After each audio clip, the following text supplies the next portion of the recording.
Welcome to footballgameplan.com, where football makes sense. I'm Emery Hunt, the czar of the playbook, bring you an NFL Week 1 preview between the Carolina Panthers and the Tampa Bay Buccaneers. Now let's look at Carolina in this ballgame. In the biggest matchup, in my opinion, I look at Cam Newton, the outstanding second-year veteran, going against Rondé Barber. He cannot allow himself to get influenced by Rondé Barber into throwing interceptions, throwing into zone blitzes. He can't get fooled by Rondé Barber, who's now the free safety in that defense. And I also look at the fact that they have to find a second receiver to step up. Will that be Brandon LaFell this year? Will that be Louis Murphy, who came over from the Oakland Raiders?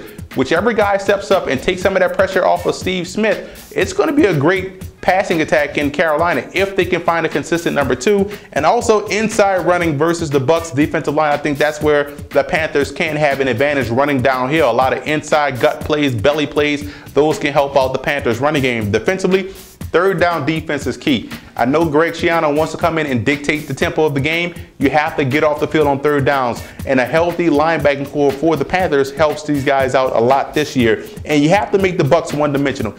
Balance is the Bucs' forte. Balance is Schiano's forte. You have to make them one-dimensional. Take away the running game, force this game into a passing attack, and it plays into your advantage. And I also think that delayed blitzes versus Josh Freeman can prove to be effective. X factor for the Panthers has to be the cornerbacks. They're going to get tested throughout this ball game. They have to come ready to play. As Gamble and company have to be ready to play this week. And again, those zone blitzes can help you out a lot versus Josh Freeman. Now you look at the Bucs in this ball game. They want to come in and they want to play above the rim with those big wide receivers. They newly signed Vincent Jackson going against those corners of Carolina. You also look at Mike Williams, a guy that's 6'2", 210 pounds, and it really has been another guy 6'1". So you can play above the rim with these corners. So take advantage. Don't hesitate to go down the field vertically. I also look at those plays, those guts, those bellies, those lead, those inside zone plays. I think they can be successful versus the Panthers' interior defensive line. Still a question mark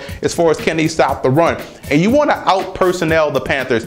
No one talks about how deep the Bucs are at the skill positions. You have two talented tailbacks in Martin and Blunt. You have two tight ends that can do some good things on the field together. You look at Dallas Clark and also Luke Stocker.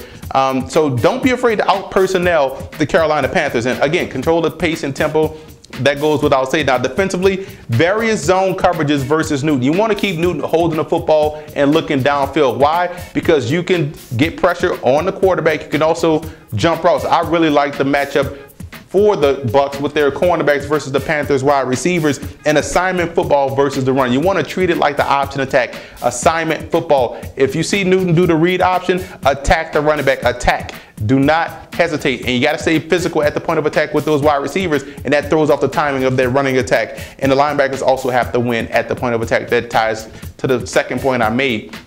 X factor for the Bucs has to be Josh Freeman. He has to have an outstanding day. Now, when you look at the positional breakdowns, I think they're even at quarterback. This reminds me of those old AFC games with Jim Kelly and Warren Moon. I think Warren Moon is Cam Newton. I think Jim Kelly is Josh Freeman. Two good quarterbacks. Running back edge goes to Carolina for now, and I think the receiver edge goes to Tampa Bay. I give Carolina advantage at tight end. I'm a big fan of Greg Olsen, but honestly, O-line and D-line, I think they're even. I also think they're even at the linebacking position. Defensive backs, I'm a big fan of the secondary of Tampa Bay, and they also have the advantage in the special teams unit. Their coverage units are solid.